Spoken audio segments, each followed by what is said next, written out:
কিরে,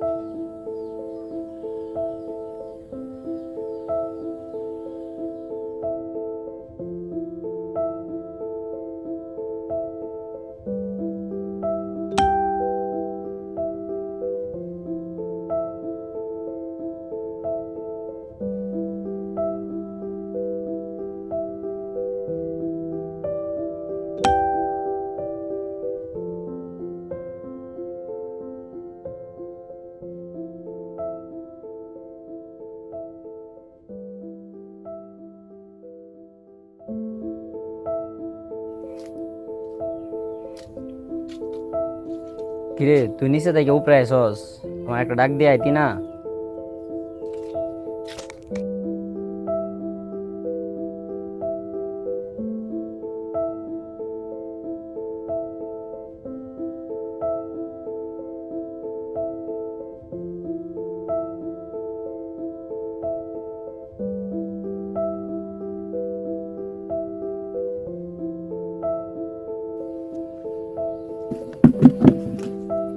কিরে, অনেকক্ষণ ধরে মন খারাপ তোর, কি হয়েছে?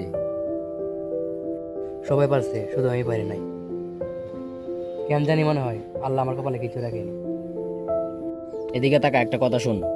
তুই কি জানিস হযরত মুসা আলাইহিস সালাম যখন নদীর সামনে দাঁড়িয়েছিলেন, পিছনে ফেরাউনের সৈন্যরা, তখন মানুষ বলেছিল এখন তো সবই শেষ। তখন কি সবই শেষ হয়েছিল? হয়নি।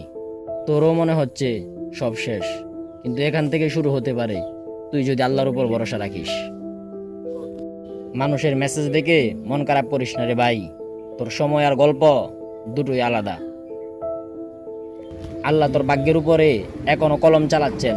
তুই নামাজ পড়ার ধৈর্য ধর, বাকিটা আল্লাহর উপর ছেড়ে দে। আল্লাহ কখনো তার বান্দাকে নিরাশ করেন না।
আমরা মানুষরা না অল্পতেই ধৈর্য হারিয়ে ফেলি, কিন্তু আল্লাহ তো বলেছিলেন তোমরা ধৈর্য ধরো, কারণ ধৈর্যের সাথেই আছে তোমাদের সফলতা।